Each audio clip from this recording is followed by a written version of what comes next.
യാതൊരു കാരണവശാലും ദിവ്യകാരുണ്യമോ പരിശുദ്ധ കുർബാനയോ യാതൊരു വിധത്തിലും തർക്കത്തിനും അതോടൊപ്പം തന്നെ യാതൊരുവിധ കോലാഹലത്തിനും കാരണമാകാതിരിക്കാനായിട്ട് പ്രത്യേകമായി നമ്മൾ ശ്രമിക്കണം. പ്രത്യേകിച്ച് ഈ അവസരത്തിൽ ഇത് പറയുമ്പോൾ തന്നെ എനിക്ക് ഭയമാണ്. കാരണം പലപ്പോഴും പല യൂട്യൂബ് ചാനലുകളിൽ നടക്കുന്ന ദിവ്യകാരുണ്യത്തെക്കുറിച്ചുള്ള ചർച്ചകൾ എപ്പോഴും ദിവ്യകാരുണ്യ ഈശോയെ പോലും ഇരുത്തി കരയിപ്പിക്കുന്നതായിരിക്കും എന്നുള്ള കാര്യം ഓർക്കേണ്ടുന്ന വളരെ പ്രധാനപ്പെട്ട കാര്യം, ഒരു അൽമായനായാലും ഒരു പുരോഹിതനായാലും മെത്രാനായാലും അവൻ ദിവ്യകാരുണ്യത്തിൻ്റെ ദാസനാണ്, ദിവ്യകാരുണ്യത്തിന് ശുശ്രൂഷകനാണ്, അവൻ ദിവ്യകാരുണ്യത്തിൻ്റെ ഉടമയല്ല.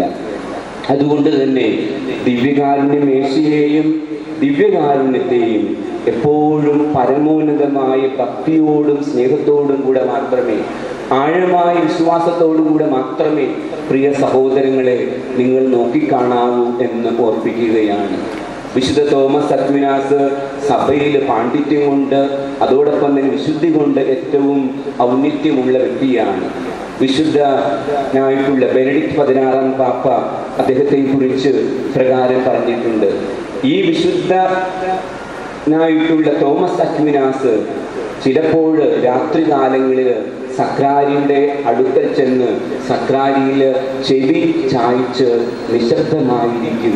എന്തിന് എന്ന് ചോദിക്കുമ്പോൾ ദിവ്യകാരുണ്യത്തിലുള്ള ഈശോയുടെ ഹൃദയമിടിപ്പ് കേൾക്കാനായിട്ടാണ് വിശുദ്ധ തോമസ് അക്വിനാസ് അപ്രകാരം ചെയ്തിരുന്നത്. വളരെ മനോഹരമായി ഈ ദിവ്യകാരുണ്യ ആരാധനയുടെ ഭാഗമായി എഴുന്നള്ളുന്നു രാജാവ് എഴുന്നള്ളുന്നു എന്ന ഗാനവരികൾ കേൾക്കാനായിട്ടിടർന്നു. നമുക്കറിയാം അത് ആബേലച്ചൻ്റെ ഗാനവരികളാണല്ലോ. ദിവ്യകാരുണ്യത്തിൽ എഴുന്നള്ളി വരുന്ന കർത്താവിനെ കണ്ടപ്പോൾ ഇതുപോലെയുള്ള ദിവ്യകാരുണ്യ ആരാധന വേളയിൽ അച്ഛൻ കണ്ണുകൾ കൊണ്ട് വിശ്വാസത്തിൻ്റെ പ്രാർത്ഥന കൊണ്ട് ദിവ്യകാരുണ്യത്തിലേക്ക് നോക്കിയപ്പോൾ ദിവ്യരാജാവായ യേശു കടന്നു വരുന്ന ഒരു അനുഭവമാണ് ആബേലച്ചനുണ്ടായത്. അതുകൊണ്ടാണ് ഈശോയെക്കുറിച്ച് പ്രകാരം പറഞ്ഞത് എഴുന്നള്ളുന്നു രാജാവ് എഴുന്നള്ളുന്നു എന്നുള്ള ഗാനവരികൾ. പ്രിയപ്പെട്ടവരെ, അതുപോലെ നിരവധി വിശുദ്ധര് സഭയുടെ ജീവിതത്തിൽ യാതൊരുവിധ ചിന്തകളും യാതൊരുവിധ തർക്കങ്ങളും കൂടാതെ ജീവിതത്തിൽ ദിവ്യകാരുണ്യത്തെ ഏറ്റുപറഞ്ഞവരാണ്. അതുതന്നെയാണ് അവരുടെ ജീവിതത്തിൻ്റെ മഹത്വവും. അഗസ്റ്റിൻ വല്ലൂരാൻ അച്ഛൻ അദ്ദേഹത്തിൻ്റെ ജീവിതത്തിലെ കഥയിൽ ദിവ്യകാരുണ്യ ആദ്യ അനുഭവത്തെക്കുറിച്ച് പ്രകാരം പറയുന്നുണ്ട്. അദ്ദേഹം 4ാം ക്ലാസ്സിൽ പഠിക്കുകയാണ്. അവരുടെ ഇടവകയിൽ ഇതുപോലെയുള്ള ഒരു ദിവ്യകാരുണ്യ 12 മണിക്കൂർ ആരാധന സമയത്ത് അച്ഛൻ ഈ മാതാവിൻ്റെ കൈ പിടിച്ചുകൊണ്ട് ദിവ്യകാരുണ്യ ആരാധനയിൽ സംബന്ധിക്കുവാനായിട്ട് വന്നു. നമുക്കറിയാം പണ്ടുകാലത്ത് ഓരോ തിരുനാളുകളിലും ധാരാളം കച്ചവടക്കാരൊക്കെ അവിടെ ഉണ്ടാകുമല്ലോ. പ്രകാരം ഈ പള്ളിയിലേക്ക് അച്ഛൻ അമ്മയുടെ കൈപിടിച്ച് യാത്രയാകുമ്പോഴും ബാലനായ ഈ അഗസ്റ്റിൻ്റെ ചിന്ത മുഴുവനും ചുറ്റുമുള്ള കച്ചവടക്കാരെ കുറിച്ചും അവർ നിൽക്കുന്ന സാധനങ്ങളെ കുറിച്ചുമാണ്.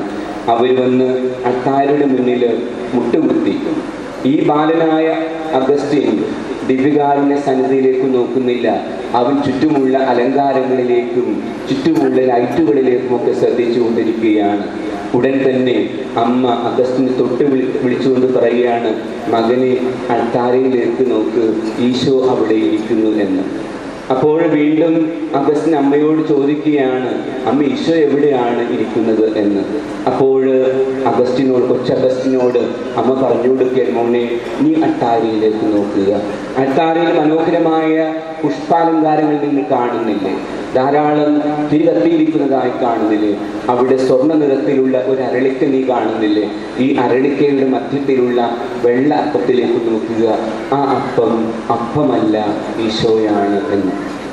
ദിവ്യകാരുണ്യത്തിലേക്ക് ബാലനായ അഗസ്റ്റിൻ നോക്കി. എന്നാൽ പൂർണ്ണമായി മനസ്സിലായില്ല. അമ്മ എനിക്ക് കാണാൻ സാധിക്കുന്നില്ലല്ലോ എന്ന് പറഞ്ഞുകൊണ്ട് ഈ ബാലനായ അഗസ്റ്റിൻ അമ്മയുടെ മുഖത്തേക്ക് നോക്കിയപ്പോൾ അമ്മ കണ്ണീരിട്ടുകൊണ്ട് ദിവ്യകാരുണ്യ ഈശോയുടെ മുഖത്ത് നോക്കി പ്രാർത്ഥിക്കുന്ന കാഴ്ചയാണ് കണ്ടത്.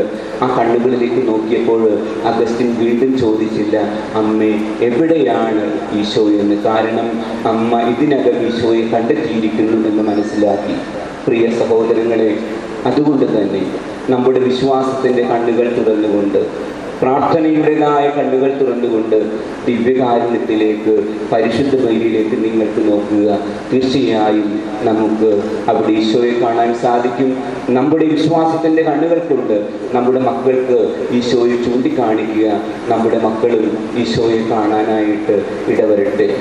ഫുൾട്ടൻ ജംഗ്ഷൻ്റെ ഒരു വാക്യം പറഞ്ഞുകൊണ്ട് ഞാൻ അവസാനിപ്പിക്കുകയാണ്. To defend a country, you need an army. ഒരു രാജ്യത്തെ സംരക്ഷിക്കണമെങ്കിൽ ഒരു പട്ടാളം ആവശ്യമാണ്. To defend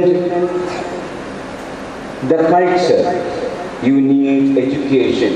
ഒരു സംസ്കാരത്തെ സംരക്ഷിക്കണമെങ്കിൽ വിദ്യാഭ്യാസം ആവശ്യമാണ്. To defend the church, you need Eucharist. സഭയെ സംരക്ഷിക്കണമെങ്കിൽ ദിവ്യകാരുണ്യം ആവശ്യമാണ്. വീണ്ടും ഫുൾട്ടൻ ജംഗ്ഷൻ കൂട്ടിച്ചേർക്കുകയാണ്. As Eucharist make the church. ദിവ്യകാരുണ്യമാണ് സഭയെ രൂപപ്പെടുത്തുന്നത്. ആയതിനാൽ പ്രിയ സഹോദരങ്ങളെ, എന്തു വില കൊടുത്തു, എന്തുമൊക്കെ ആയിക്കൊള്ളട്ടെ, ദിവ്യകാരുണ്യത്തെ തൊട്ട് ഒന്നും നിങ്ങൾ പറയുകയോ ചർച്ച ചെയ്യുകയോ ചിന്തിക്കുകയോ ചെയ്യരുത്. കാരണം അത് നമ്മുടെ വിശ്വാസത്തിൻ്റെ ആധാരമാണ്. അത് ക്രിസ്തുവിൻ്റെ ജീവിതത്തിൻ്റെ ആധാരമാണ്. അത് ക്രിസ്തു നമുക്കായി നൽകിയ സ്നേഹസമ്മാനമാണ്. ആ സ്നേഹസമ്മാനത്തെക്കുറിച്ച് നമ്മുടെ വാക്കുകൾ കൊണ്ട് യാതൊരു വിധത്തിലും ഒരു തർക്കമോ ചിന്തയോ അല്ലെങ്കിൽ യാതൊരു വിധത്തിലുള്ള കാര്യങ്ങളും ഇല്ലാതിരിക്കാൻ നിങ്ങളുടെ ജീവിതത്തിൽ നിങ്ങൾ പരിശ്രമിച്ചാൽ നിങ്ങൾക്കത് അനുഗ്രഹമായി തീരും. ആരെങ്കിലും അതിനെതിരായി തിരിഞ്ഞാൽ അവർക്കുള്ളത് അവരുടെ കർത്താവ്, നമ്മുടെ കർത്താവ് തന്നെ കൊടുക്കും. കാരണം അവർ നിത്യശിക്ഷാവിധിയെ സ്വയമായിട്ട് സ്വീകരിക്കുകയാണ്. ആയതിനാൽ പ്രിയ സഹോദരങ്ങളെ, എപ്പോഴും ദിവ്യകാരുണ്യം നെഞ്ചോട് ചേർത്ത് വെച്ചുകൊണ്ട് ജീവിതം നയിക്കാനായിട്ട് നമുക്ക് പരിശ്രമിക്കാം. അതിനുവേണ്ടി കൃപയ്ക്ക് വേണ്ടി ഈ വിശുദ്ധ ദിനങ്ങളിൽ നമുക്ക് പ്രാർത്ഥിക്കാം.